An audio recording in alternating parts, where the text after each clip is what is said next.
My phone, we hope to have it out on our screen really quickly. That's Prime Minister Modi and Joe Biden, the first pictures coming from inside the White House of this meeting that's now commenced. It's supposed to be an hour-long meeting followed later tonight starting about 11:30 p.m. with a 4-hour quad meeting which will feature leaders from India, the United States, Australia and Japan. But this is their first in-person meeting. They've had, Geeta, before this, multiple opportunities to meet when Biden was a senator.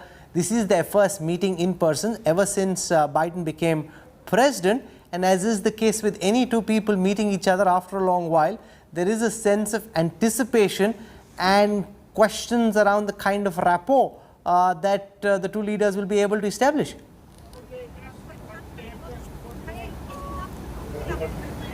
Well, that's right, Rahul. But when we were speaking to Foreign Secretary Harsh Shringla last evening, and we asked the same question, he said that there's a lot of misconception in terms of how the relations between Prime Minister Narendra Modi and President Biden is really viewed, and that is not correct. They have been in touch, they have been in contact, and they have been regularly speaking to each other on various important issues: Afghanistan, the regional security matters, and every time there's an important event, we see Prime Minister Narendra Modi either being invited by President Biden to be a part of that event, or the two leaders have conversations. So it's not like for them it is going to be new to discuss any of the matters, because they've already discussed it in the past, Rahul. It's only about taking things forward, and it's always good to meet physically rather than only speak over the phone or virtual meetings. This meeting, Rahul, would have happened much earlier if not for COVID-19, and we all know that the Prime Minister was scheduled to visit the United States of America, not just for the United Nations General Assembly session, but apart from that, for a bilateral visit. And that really did not take place because of COVID-19 pandemic. So one of the key leaders that President Biden was interested in meeting at the beginning of his presidency was the Indian Prime Minister.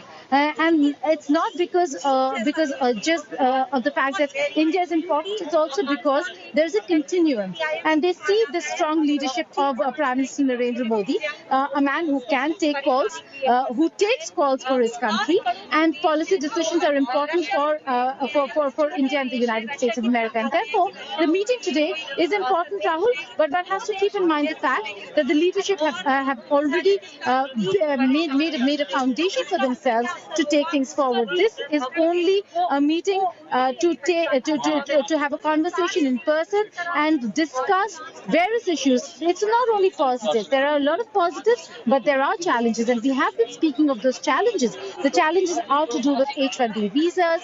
The challenges are to do with how the two sides are looking at vaccine equity, and the challenges are to do with trade. If the two countries have to counter China, then they have to come together and come to an understanding on trade, and that certainly has not happened.